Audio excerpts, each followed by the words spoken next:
కరీంనగర్ జిల్లా జమ్మికుంట మండలంలో వావిలాల, గండ్రపల్లి, బిలాసాగర్ గ్రామాల్లో కమ్యూనిటీ కాంటాక్ట్ ప్రోగ్రాం నిర్వహించారు. గ్రామాల్లో ప్రజలతో నేరుగా సమావేశమైన పోలీసులు వారి సమస్యలు తెలుసుకుని శాంతి భద్రతల పరిరక్షణలో ప్రజల భాగస్వామ్యం ఎంతో కీలకమని వివరించారు.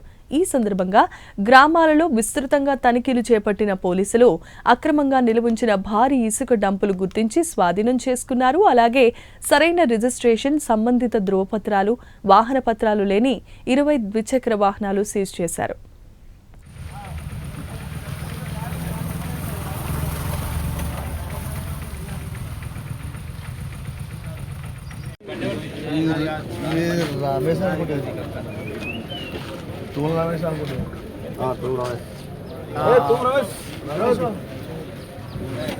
పేర్లు యువత అందరి ఎవరు కూడా చాండు తీసుకుపోవడానికి వీల్లేదు.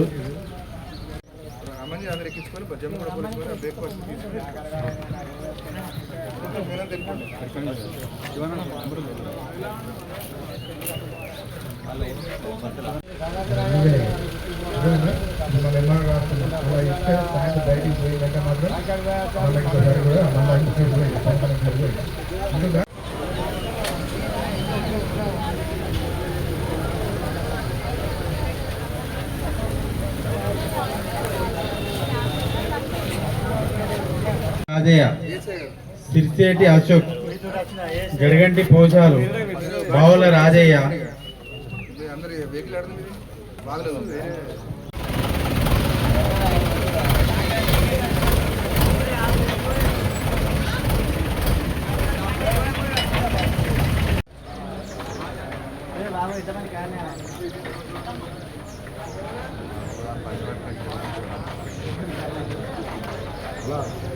మీ అందరికి తెలియజేసేది కాన్ఫిస్కేషన్ ఆఫ్ వెహికల్స్ అంటే ట్రాక్టర్స్. ఇప్పటికే మీరు అందరికి తెలుసు, ఆర్టీఓకు రాస్తున్నాం,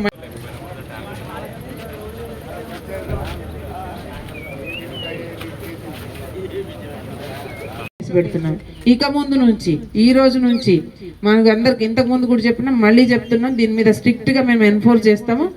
2 కన్నా ఎక్కువ సార్లు ట్రాక్టర్ కేసుల్లో ఉన్నట్టయితే కాన్ఫిస్కేషన్ జరుగుతుంది, కోర్టు ద్వారా జప్తు చేయబడుతుంది.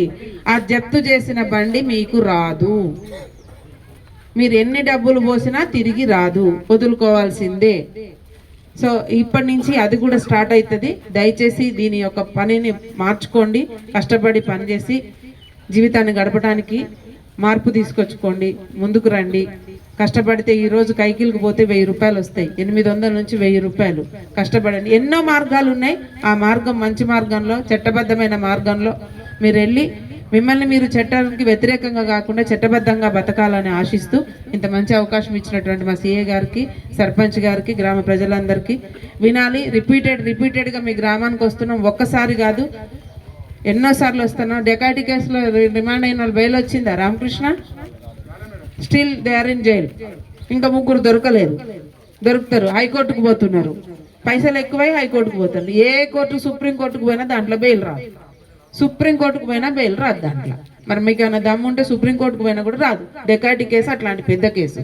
సో దయచేసి వాళ్ళు ఎవరైనా కానీ సమాచారం ఇవ్వండి, వచ్చి లొంగిపోమని చెప్పండి. అది కూడా కేసు ద్వారా మేము కోర్టుకు పోతాం, బెయిల్ తీసుకోవచ్చు. ఇవాళ రేపన్న వస్తుంది. ఇట్లా తిరుక్కుంటూ దొంగతనంగా పోతా అంటే ఆర్థికంగా నష్టం, మానసికంగా నష్టం, ఎన్నో నష్టాలు ఉంటాయి. ఆరోగ్యపరమైన నష్టం ఇంకొకటి వస్తుంది.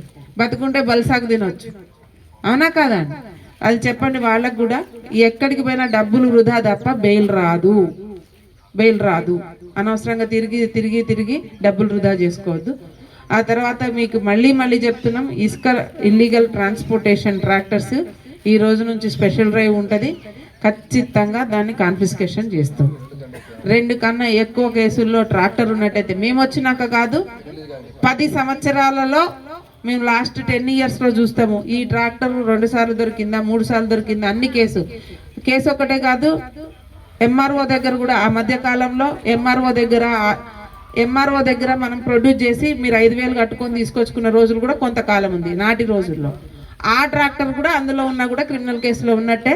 ఈ ట్రాక్టర్ మీద ఇల్లీగల్ ట్రాన్స్పోర్టేషన్ అనేది కామన్ అనేది ఒకటి తీసుకుంటాం. ఒకటి కేసులు, 2 MRO దగ్గర ప్రొడ్యూస్ చేస్తే మీరు డబ్బులు కట్టుకొచ్చుకున్నాయి ట్రాక్టర్స్. ఇవి వెయ్యి కూడా మీరు నడిపించినట్టయితే ఖచ్చితంగా కాన్ఫిస్కేషన్ అవుతుంది, జప్తు చేయబడుతుంది కోర్టు ద్వారా.